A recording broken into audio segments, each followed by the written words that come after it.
Hi, it's Anne here, and this is an update to my No Pan Left Behind. I have no idea what number this update is. Last video I just was like, this is a catch-up because I hadn't posted since like April, I think, was the last time. So I did a kind of a recap last month of what's been going on with this project. It's kind of all over the place, but still wanted to give a bit of an update as to where I am right now. I have been kind of working on things. I am going to kind of reset next year, but I kind of want to keep going with what I've got going now as best as possible. So I grabbed, like, this is the stack of palettes that have been sitting on my like vanity. I have like a little tiered thing that's like my project pan stuff and things that I'm actively working on. So let's just kind of go through this list of what I've got here and what's going on. So the one on the top is the one that I'm actually wearing today. It's the Gingerbread Extra Spicy palette. I've got through most of the shades. So there is, I think, 18 shades in this palette, and there is 1, 2, 3, 4, 5, 6. So majority I've gone through. So you can see my little chart there. There's 6 that I've not used.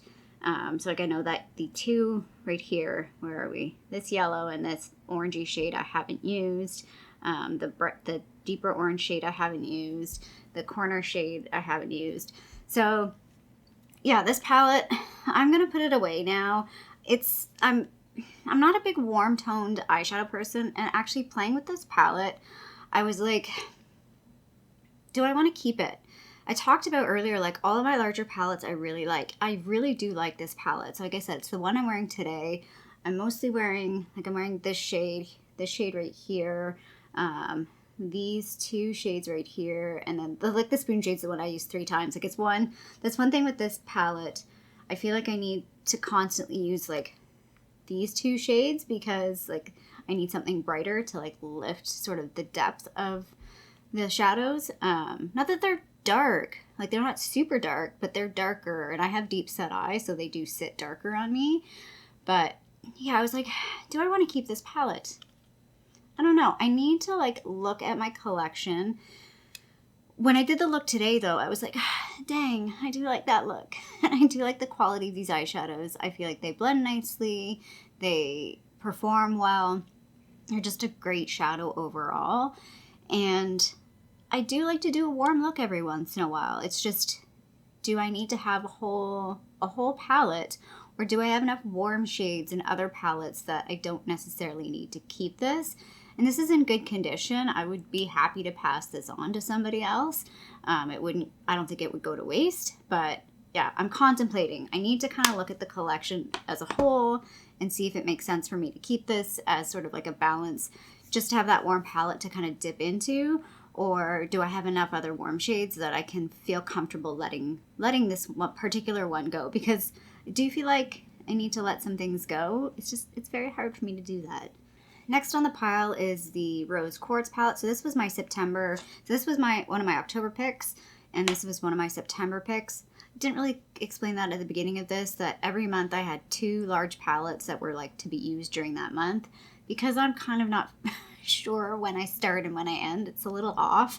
So I just kept palettes out because I hadn't really used all of them. So this one was a September pick, and I used everything in this palette. This again is a palette that mostly is easy for me to use. What I didn't get around to using, the last 5 shades, were the 2 purples and the 3 really pink shades. I did a look yesterday. I forgot to take a picture. It mostly looked like a 2 shadow look. It mostly looked like this pink and the shiny purple right there, because the other shades are just kind of lightly, like the base was this. I used the light color, the light pink in the crease, or sort of like up to the brown bone, and then I used the darker purple, the shade, as like an outer corner. This probably is my least favorite shade, the dark purple in this palette. It's very crumbly, it's very dusty, doesn't add value to me, but overall I really enjoy this palette. I think I just struggled with using these shades because of time of year. Springtime, wintertime, I would have been happy to use those pinks. November just didn't feel like a pink month for me, so it was kind of hard to use these sort of brighter pinks. But I love this palette. Like, this is an easy go-to. Like, if I had to get rid of every single palette, somebody's like, you have to get rid of every palette, but you can keep this one. I'd be like, cool. Actually, I probably wouldn't be cool, but I could make it work. Like, this one's definitely a palette I could wear every day and be happy with it. It was a bit much, perhaps, in some of the shades. Like, it's a little intense at some points, for like work. I feel like they're definitely some of these shiny shades, like this shade, they come across pretty shiny, but I don't mind that. But I feel like maybe at work it could be a bit much for some people. The other September palette was the Odin's Eye palette, and I haven't gone through every shade in this one yet. I don't know how many I have left. I'm like halfway. So there's 15 shades in this, and I have not done 1, 2, 3, 4, 5, 6. So yeah, close to halfway. A little over half I've used in this palette. Again, a really enjoyable palette. The mattes are tricky. They're very thicker, like more creamy, thick mattes. So if you're trying to do like the windshield wiper dusting, it doesn't really work. So it does take me time to use this palette. I have to really think about what I'm doing and how I'm applying it. Like, I'm very slow when I'm using this palette, but I do enjoy it. And again, it can be a bit much with some of the sparkle, but I feel like this is work wearable for me. This is everyday wearable for me. I do enjoy these tones. I feel like I need to bring in sometimes some more like easier, like I'll use my highlight from my Pan That palette instead of one of the shimmers. When I use some of the mattes in here, I'm like very light-handed with them, so it doesn't get too intense. But very enjoyable palette for me overall. I'm actually going to keep this one out because I would like to try and get through the remainder of the shades, and I think that's very doable.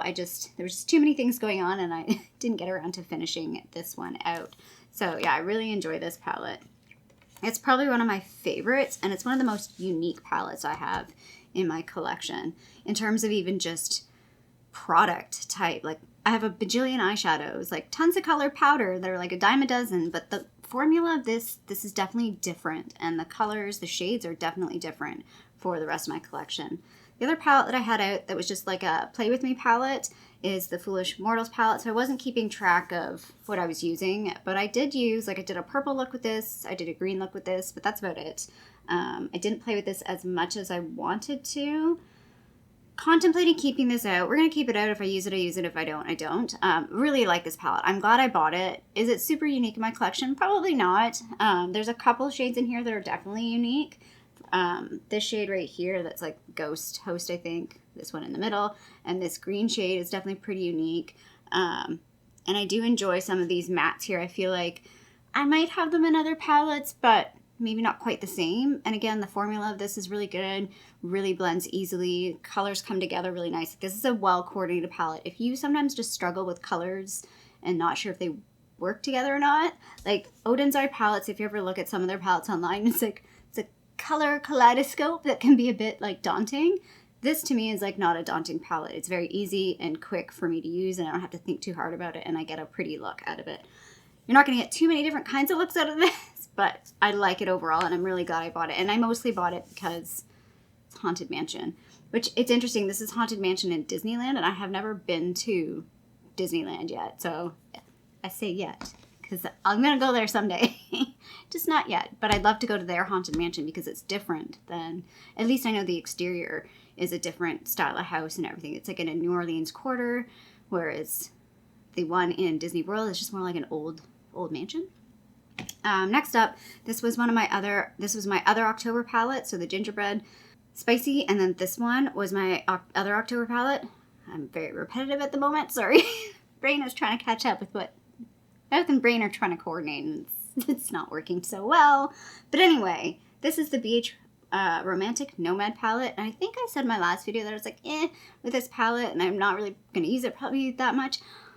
Can I like take away what I said and start over again? So I used everything but 2 shades, I think, in this palette. And dang, this is such a good palette. I wore it in a few videos, and I was so impressed in the quality and how it looked. Like, if you have this, I highly recommend pulling it out and playing with it. I highly recommend pulling out any of your BH palettes and playing with them because I still don't understand why they disappeared. Probably because they weren't making enough money because their palettes were so cheaply priced. I think they like maybe overproduced as well. Like, there was tons of their palettes at Winners and Marshalls. I also think, they kind of lost track. Like, it was kind of like a Colorpop. They kind of went out of control and did too much. And I think if they'd simplified a little bit more and didn't release as much, it would have been better. But anyway, I'm not a business person. I have no idea what was going on behind the scenes. But yeah, quality of this little nugget, so good. And I think I paid like $9.99 for this. And like, this is the kind of palette that I love in terms of like size, color range. Like, this is a great color range for me. Great fall color range. Really easy for me to wear. A couple of the shades are a little harder for me to wear, like the sparkly deep shades. I kind of like hem and haw and trying to figure out how I'm going to wear them. But yeah, overall, I really enjoyed this palette. Again, I was like, you know, if there's a palette I could maybe let go, maybe this one. No, we're not letting this one go because this one's so useful. I have to remember to bring this like when I travel because I feel like it's such a good travel palette. Like, I know I bring my Viseart ones for travel, but this is nice and tiny and compact for so many shades that I can throw this in as well. And I would not be mad about that. This one is going to go away though because I did pretty much use everything. The only two shades I didn't use was this shade and the brown. For some reason I kept missing this brown in the middle. I thought I'd used it and oh no, I didn't use 3 shades. I haven't used this shade either, but that's fine. I'm fine with that. I thought I did use that shade and I didn't mark it down. Anyway, really enjoyed this, but I am going to put it away because I need to focus on some other things. I had this palette out, the Better Than Chocolate palette. I'm not sure how much I used this because I was again kind of focusing on other palettes, so I don't really know how much I used this. I did put in a thing in this one, like the Foolish Mortals. I'm not sure if I'm going to keep this out. I want to play with it a bit more, but it might sit out, and if I use it, I use it. If I don't, I don't. I felt like this one got stuck at the bottom of the pile, and then I just didn't use it. But I did mark down the shades that I have used. So I have used these 3 shades and the white shade, which is an interesting shade. I think I swatched that in the last video. It's not really a white. It's like a transformy type shade. So yeah, this is a really nice palette. Like, again, I showed a side-by-side in my last video that this was more neutral than the Gingerbread Spicy, which for me is more in my comfort zone. It's more something that I want to use. So yeah, that one might stay out. So far I'm keeping this one out for sure, and then maybe the Better Than Chocolate. I think I'm going to put this one away. I do want to keep it out, but maybe I'll just bring it out like January, February. I feel like it might be better suited to that time because I do need to move on to my November palettes, which the one I might not really use a whole lot, but the other one I will. So this is the one that I really want to use. This one's an oldie. There's marks on it that I can't get off. I don't know what those are. This is the Morphe Kathleen Lights palette. It's the only Morphe product I think I have. Other than I think I had some brushes, but I don't even know if I have those anymore. This is a great palette. Like, this one, people I think I've forgotten about because this was like early. This would have been 2015, 2016 time range. When I was really just starting to get into watching YouTube videos, and the 2 people that I started watching were Carly Bible and Kathleen Lights. And when I saw this color story, I'm like, yes, this is what I want. I knew nothing about Morphe. Didn't really even know much about Kathleen Lights. I was just like, I really like this color story, and I want to buy it. So I did. I think I paid a lot for this too at the time. But yeah, I'm excited to play with this. This is fall in a palette. I like that it's a good range of warm plus neutral. I wouldn't say really cool tone, but warm but neutral. I guess a bit of cool tone on the grays over here, but they are warmer grays, if that makes sense. Like, this one's a green, actually. So yeah, really excited to play with this because I feel like I don't use it enough. And I do remember that the quality of this is pretty good. So that's the first palette. And then the second palette I had lined up for November was this one. And the reason why I had this lined up for November is because I always use this one in December. I have no idea why, but it's a holiday palette in my brain. It's the Too Faced Natural Lust palette. I bought it like a year after it was released at Winners or Marshalls, and which is basically equivalent of TJ Maxx or TK Maxx. And this is my largest palette. Like, it has the most shadows in it out of any palette that I have. I'm going to try and play with it, but I'm not going to like force myself. I know I like this palette.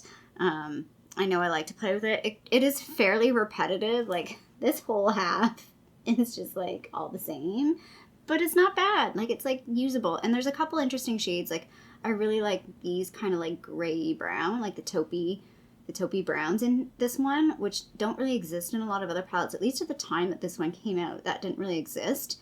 And it does throw in a few interesting colors, like over here on the side. Like these 2 rows, this side, these 2 rows have like a bit of interest to them, whereas like the rest of it's pretty neutral. So I'm not going to like, we're going to see what we get through by the next update, but I'm not going to force myself. I'm going to probably just keep this one out through to the end of the year. I am going to sort of reset this project in January and kind of start again. I think I need to think of what's more achievable versus trying to get through a whole lot. I want to spend a little more time. Like, it's cool that I use at least every shade in a palette at least once, but then I feel like it's just once. Like, I don't really feel like I'm really getting to know the palette, and I like to have relationships with my palettes. You guys know me, you know, I talk about them like they're fam. Like, this is my babies. I get a little emotional. I like to have a good relationship with my palette. You know, I every day, I spend time with you every day. I want to enjoy it. So I want to make sure I get like a little bit more use than just hitting each shade once. I really want to get a better feel for playing with each of my palettes.